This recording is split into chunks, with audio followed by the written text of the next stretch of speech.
আসসালামু আলাইকুম।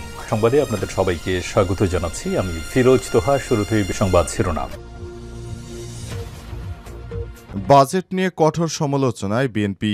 আজ বিকেলে রাজধানীর বনানীর হোটেল শেরিনায় এক সংবাদ সম্মেলনে এসব কথা বলেছেন বিএনপি নেতা। তিনি বলেছেন, ২০২৫-২৬ অর্থবছরে বাজেট নিয়ে কঠোর সমালোচনা করছে বিএনপি। দলটির স্থায়ী কমিটির সদস্য আমির খসরু মাহমুদ চৌধুরী বলেছেন, প্রস্তাবিত বাজেট বাস্তবতা বিবর্জিত এবং এতে গুণগত কিংবা কাঠামোগত কোনো পরিবর্তন নেই।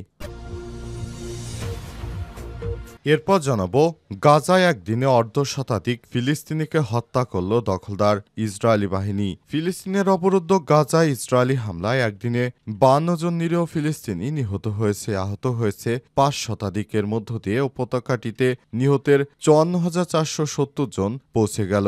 আজ এক প্রতিবেদনে তথ্য জানিয়েছে বার্তা সংস্থা রয়টার্স। সংবাদ সংস্থাটি বলছে, ২০২৩ সালে অক্টোবরে গাজায় ইসরায়েলের সামরিক অভিযান শুরুর পর থেকে এ পর্যন্ত ৫৪,৪৭০ জন মানুষ নিহত হয়েছে এবং কমপক্ষে ১,৩০,০০০ মানুষ আহত হয়েছে।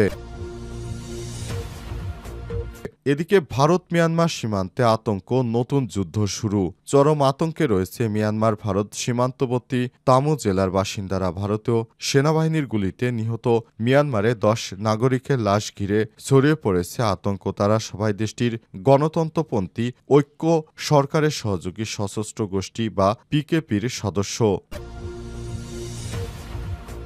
জানাবো, সিরিয়ার সরকারি কর্মচারীদের বেতন দিবে মধ্যপ্রাচ্যের ২ মুসলিম দেশ। বাশার আল আসাদ সরকারের পতনের পর সিরিয়ার পাশে দাঁড়িয়েছে বিভিন্ন দেশ। খোদ মার্কিন নিষেধাজ্ঞা থেকেও মুক্ত পেয়েছে দেশটি। এবার তাদের পাশে দাঁড়ানোর ঘোষণা দিয়েছে মধ্যপ্রাচ্যের ২ দেশ, সৌদি আরব এবং কাতার। তারা জানিয়েছে, সিরিয়ার সমস্ত সরকারি কর্মকর্তা কর্মচারীদের বেতন দেবে তারা। আজ বার্তা সংস্থা রয়টার্সের এক প্রতিবেদনে তথ্য জানানো হয়েছে। ইসরায়েলি সেনাবাহিনীর গাড়িতে ক্ষেপণাস্ত্র হামলা, নিহত ৩। গাজার উত্তরে জাবালিয়া এলাকায় একটি ইসরায়েলি সেনাবাহিনীর গাড়িতে অ্যান্টি ট্যাঙ্ক ক্ষেপণাস্ত্র হামলা চালানো হয়েছে। এতে ৩ ইসরায়েলি সেনা নিহত হন এবং আরও ২ জন গুরুতর আহত হয়েছে। দখলদার ইসরায়েলি বাহিনীর উপর ব্যাপক হামলা চালাতে শুরু করেছে হামাসের যোদ্ধারা। আলহামদুলিল্লাহ, এবার ফিলিস্তিন অবশ্যই স্বাধীন হবে, এমনটাই মনে করছে হামাস। প্রিয় দর্শক, এতক্ষণ শুনছিলেন সংবাদ শিরোনাম, এবারে বিস্তারিত। তবে তার আগে বন্ধুরা, অনুরোধ থাকবে এই সংবাদটিতে একটি লাইক দিন। এই চ্যানেলে আপনি নতুন হয়ে থাকলে আমাদের সংবাদটি দেখতে দেখতে চ্যানেলটি সাবস্ক্রাইব করে রাখুন। কমেন্ট করে বন্ধুরা আপনার মূল্যবান মতামত জানিয়ে দিন আপনি বিশ্বের কোন দেশ থেকে বা বাংলাদেশের কোন স্থান থেকে আমাদের সংবাদটি দেখছেন এবং শুনছেন। আর বন্ধুরা, গাজা যুদ্ধে আপনি যদি নিরীহ ফিলিস্তিনিদের ভালোবেসে থাকেন, কমেন্টে ইয়েস লিখে বিশ্ববাসীকে জানিয়ে দিন। সংবাদটি আপনার সোশ্যাল মিডিয়া ফেসবুকে শেয়ার করে বন্ধুদেরও দেখার সুযোগ করে দিন। এবারে বিস্তারিত। বিএনপির কাজই হচ্ছে সরকারের সমালোচনা করা, কারণ তারা এ পর্যন্ত সরকার যতগুলো কাজ করেছে তার প্রত্যেকটিরই সমালোচনা করেছে। নিজেরা ক্ষমতায় গিয়ে একবার বাংলাদেশকে ৫ বার দুর্নীতিতে চ্যাম্পিয়ন করেছে, সে ব্যাপারে তাদের কোনো কথা নেই। শুধুমাত্র অন্তর্বর্তীকালীন সরকার দায়িত্ব এমন একটি ক্রিটিক্যাল সময় গ্রহণ করেছে, এরপর তারা বিএনপির সমালোচনার মুখে পড়েছে। বিএনপি নির্বাচন নিয়ে দেশকে অস্থিতিশীল করছে, আবার বিভিন্ন সময় সরকারের বিরুদ্ধে নানা কথাবার্তা বলছে। যেমন তারা প্রতিটি বিষয় নিয়ে এ সরকারের সমালোচনা করছে। বিএনপি নেত্রী রুমিন ফারহানা টেলিভিশনে বলেছেন যে তার সময় নাকি আওয়ামী লীগের সময় তিনি বিভিন্ন কমেন্টকারীদের মাধ্যমে হেনস্থার শিকার হতেন, আর বর্তমানে তিনি কোনো হেনস্থার শিকার হচ্ছেন না। এই কথা বলার পরই রুমিন ফারহানাকে তখন এনসিপির নেতা জিজ্ঞেস করে, ম্যাডাম, তাহলে সারা দেশ জুড়ে যে চাঁদাবাজি হচ্ছে সেসব বিষয়ে আপনার মন্তব্য কি? তখন আর এ বিষয়ে রুমিন ফারহানা কোনো কথা বলতে পারেননি। বিএনপির পক্ষ থেকে বারবার এই সরকার এবং শিক্ষার্থীদের দলের বিরুদ্ধে নানা ভিত্তিহীনমূলক অভিযোগ দায়ের করা হয়েছে, কিন্তু এগুলোর বেশিরভাগই কোনো সত্যতা পাওয়া যায়নি। অন্তর্বর্তীকালীন সরকার যে সময়সীমা বেঁধে দিয়েছে নির্বাচনের, তার আগে নির্বাচন দেওয়ার জন্য কঠোর আন্দোলনেরও হুঁশিয়ারি দিয়েছে তারা। তাদের একটাই চাওয়া, সেটি হচ্ছে নির্বাচন, যেটি ভারতও বলছে নির্বাচনের কথা।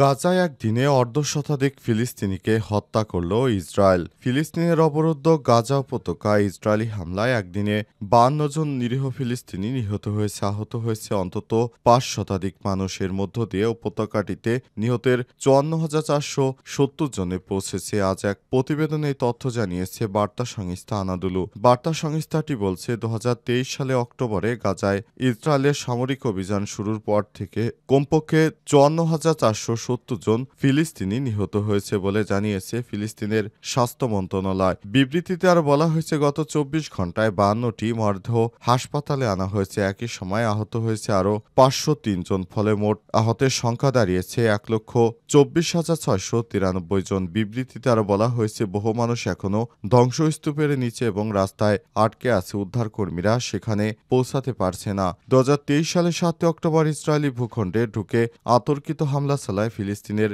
স্বাধীনতাকামী সংগঠন হামাস। এদিন তারা ১২০০ জনকে হত্যার পাশাপাশি ২৫১ জনকে জিম্মি করে নিয়ে যায়। হামাসের হামলার জবাব দিতে এবং জিম্মিদের মুক্ত করতে ওই দিন থেকেই গাজায় অভিযান শুরু করে ইসরায়েলি বাহিনী।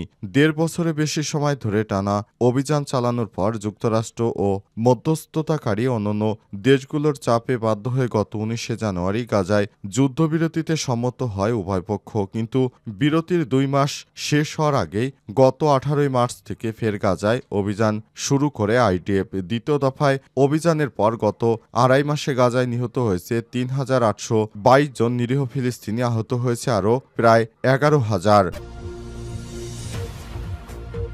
ভারত মিয়ানমার সীমান্তে আতঙ্ক, গোলাগুলি। চরম আতঙ্কে রয়েছে মিয়ানমার ভারত সীমান্তবর্তী তামো জেলার বাসিন্দারা। ভারতীয় সেনাবাহিনীর গুলিতে মিয়ানমারের ১০ নাগরিকের লাশ ঘিরে ছড়িয়ে পড়েছে আতঙ্ক। তারা সবাই দেশটির গণতন্ত্রপন্থী ঐক্য সরকারের সহযোগী সশস্ত্র গোষ্ঠী পিকেপির সদস্য।